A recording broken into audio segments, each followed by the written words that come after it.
પાટણ જિલ્લાના ચાણસ્મા તાલુકાના ઝીલિયા ગામે પોલીસ વાન પર થયેલા હુમલા બાદ વહીવટીતંત્ર સક્રિય બન્યું છે। ગઈકાલે મસ્તાની ગેંગના મુખ્ય સૂત્રધાર ભાવેશ ઝીલિયા દ્વારા ગૌચરની જમીન પર બનાવાયેલા ગેરકાયદેસર ફાર્મ હાઉસનો ગેટ તોડી પડાયા બાદ આજે અન્ય બાંધકામો પર બુલડોઝર ફેરવવાની કાર્યવાહી શરૂ કરવામાં આવી છે।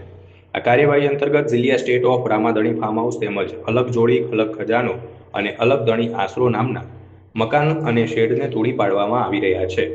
વહેલી સવારથી જ ભારે પોલીસ બંદોબસ્ત અને જેસીબી મશીનરી સાથે ડિમોલિશનની પ્રક્રિયા તેજ કરવામાં આવી છે। અગાઉ ફાર્મ હાઉસના મુખ્ય ગેટ અને દિવાલ તોડી પાડ્યા બાદ પાકા મકાન અને શેડ હટાવવા માટે 7 દિવસની નોટિસ આપવામાં આવી હતી। જોકે સમગ્ર મામલાની ગંભીરતા અને પોલીસ પર થયેલા હુમલાને ધ્યાનમાં રાખીને વહીવટીતંત્રએ ત્વરિત નિર્ણય લીધો હતો અને નોટિસ અવધિની રાહ જોયા વિના શનિવારે સવારથી ડિમોલિશન શરૂ કર્યું હતું। ઘટના સ્થળે ઉચ્ચ પોલીસ અધિકારીઓ અને મહેસૂલ વિભાગનો કાફલો હાજર છે। વહીવટીતંત્ર દ્વારા માથાભારે તત્વો સામે દાખલો બેસાડવા માટે આ આક્રમક વલણ અપનાવવામાં આવ્યું છે। ગેરકાયદેસર દબાણો હટાવવાની કામગીરી હાલ ચાલુ છે।